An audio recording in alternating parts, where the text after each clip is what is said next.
Perburuan akar bajaka. Ya, ya bawa dulu ya. Bekoh mayang bang. Perburuan akar bajaka. Nah, ini. Lumayan lah bang, lumayan lah makan ikan apa? Degam, dekat lagi degam.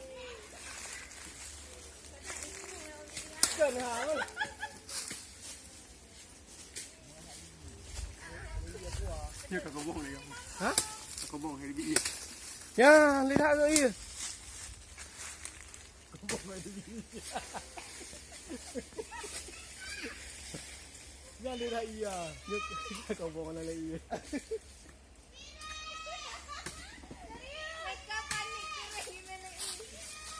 Ya. Layang. Dah, ayo mana? Tolong diambil. Ya, Raya mau baru. Ayo, perhatikan. Kabel anak ini.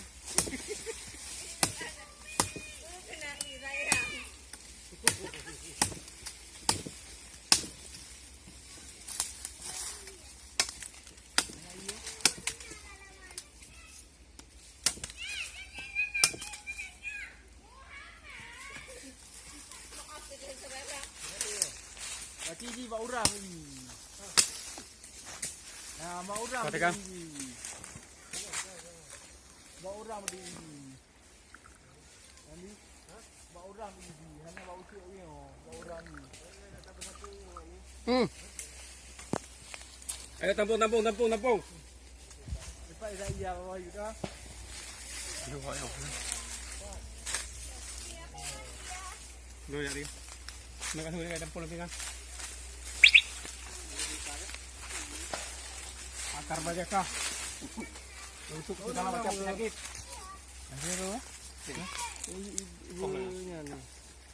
Untuk penyakit segala macam penyakit. Penyakit kulit diguna-guna.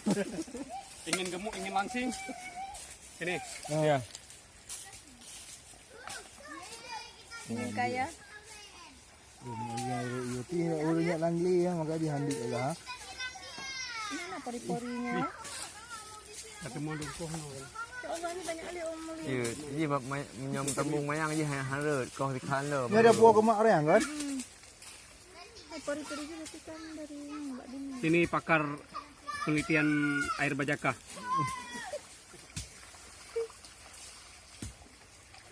Betul aja ya.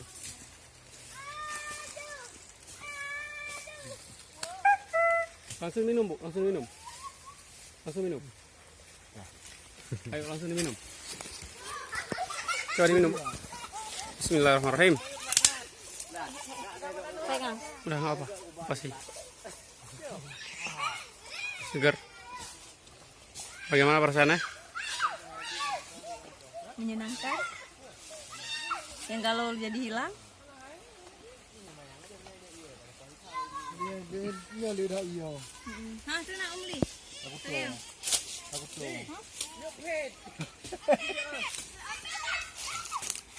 Minum.